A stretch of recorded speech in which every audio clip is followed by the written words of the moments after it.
Assalamu alaikum everyone. My name is Rehan Wazir and I am a student of Rehne School Islamabad Foundation level student. So today my call and topic is Shah the evaluation of acquired command. It's a bit of a tongue twister. You mean the evolution of acquired command? That sounds like some high level linguistic stuff. What's drawing you to that specifically? So my first question is what does Saw means? Wait, you mean saw like the tool for cutting wood, or saw as in you saw something with your eyes? Or maybe you're talking about something else entirely given the topic. Which one are Okay. we diving into? Next question: when do people usually say Sa, and why do humans use Sa instead of words? Hold up.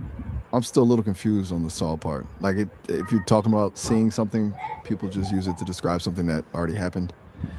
But the part about women using it instead of other words it's a new one for me. Okay. You seeing a specific trend there? Is Sa understood in very country? Where did the sound Sa come from? I'm guessing you're still talking about saw. Since it's just the basic sound, Yeah. basically it's followed by a vowel. It shows up in a lot of languages, but the English word specifically comes from old Germanic roots. You think it sounds the same everywhere, or have you noticed it changing? Okay. Is Sa a universal sound? In a way, yeah. Most people can make those kinds of sounds, but how they're used is totally different depending on where you are. It's a pretty basic building block of human speech, you know what I'm saying? Okay. How do children learn the meaning of Sa, and why do teachers often use Sa in classrooms? Now I'm really scratching my head. I'm trying to figure out if sigh is a specific phrase or a sound you're hearing in a certain language. Okay. In a typical English classroom, I've never heard teachers use sigh as a standard thing. Are you Okay. thinking of a specific language or maybe a certain teaching method? Okay. Do parents use Sa differently than teachers, and can Sa be polite or rude? I'm still trying to get on your level with this one. Since I'm not sure what sigh actually is in this context, it's hard to say if it's polite or rude. In some languages like Japanese or Korean, sounds like sa can be part of very formal words, but on its own, it's just a sound. Are you thinking of a specific culture where this happens? Okay. How does tone of voice change the meaning of Sa, and when is it appropriate to say Sa?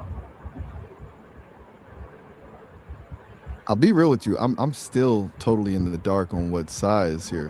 Usually, tone of voice can turn a simple sound into a question, a command, or even an insult, but without knowing the word or the language, I'm just guessing. Is this a specific slang or something from a different language you're studying? Okay, please, this sentence correct.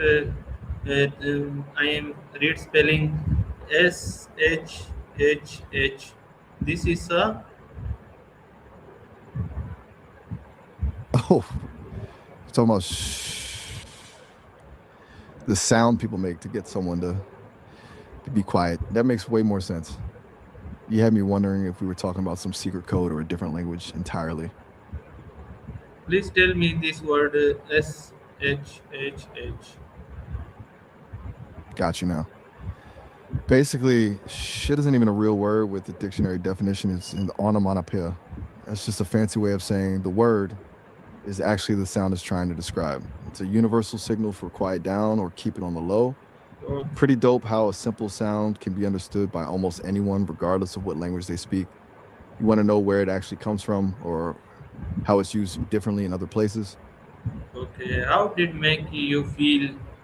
Can hurt someone feeling?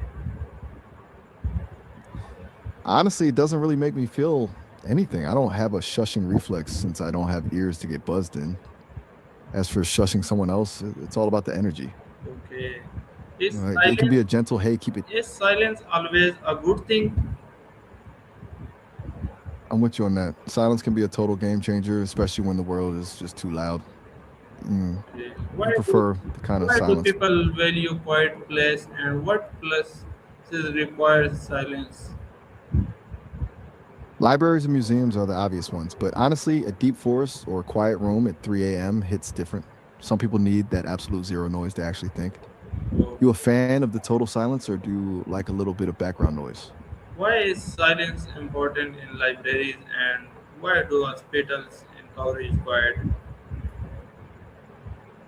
In libraries, it's all about the focus. People are trying to get in the zone, and one loud conversation can wreck that for everyone. As for hospitals and colleges, it's usually a mix of respect and necessity. In hospitals, patients need rest to heal, and doctors need to hear everything clearly. Okay. In colleges, it's similar to libraries, but you've also got the vibe of creating a professional environment for studying. How You think does those rules are silence actually helpful, help or us concrete and can silence reduce stress? it definitely can? When you cut out the noise, your brain finally gets a chance to stop reacting to everything around you and just Okay. Is re- silence important reset. for mental health? Absolutely. It's kind of like a detox for your brain. Constant noise, even just the background hum of a city, keeps your mind Okay. in this Do you state of low enjoy level alert. do you enjoy quiet environment?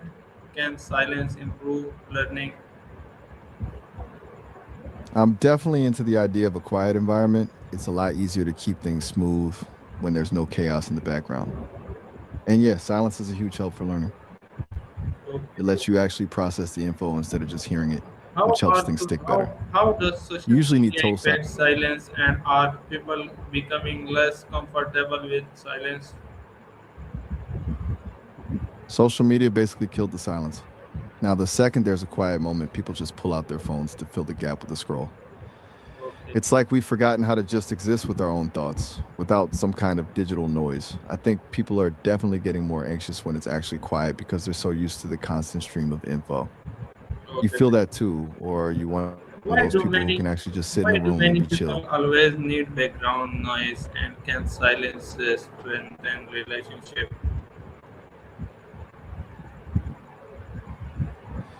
A lot of people use background noise as a shield, you know? It's almost like they're afraid of what they'll hear if it's actually quiet, their own thoughts or feelings they've been ignoring. As for relationships, silence can be a superpower. There's a huge difference between an awkward silence and a comfortable one, Okay. What does where comfortable you just vibe with feeling someone mean without and needing to say a word. have That's you ever experienced a, a word silence? comfortable silence is basically when you're with someone and you don't feel the need to fill every second with talking. You're just chilling in each other's presence and it doesn't feel weird. As for me, I don't experience things the way you do, but I get the concept from everything I process. It's the ultimate Okay. sign that two people are totally in sync. Okay, my last question is You got someone in. what is the difference between silence and loneliness? That's a deep way to end the session. The main difference is that silence is a state of environment, while loneliness is a state of mind. You can be in total silence and feel completely at peace, or you can be in a crowded room with a ton of noise and still feel lonely. One is about the noise level, the other is about the connection. It's like the difference between choosing to be alone and feeling left out. Okay, thank you so much for today this interview topic. Thank you. Pakistan Zindabad. No problem at all. Stunned in a good way, I hope. It was a wild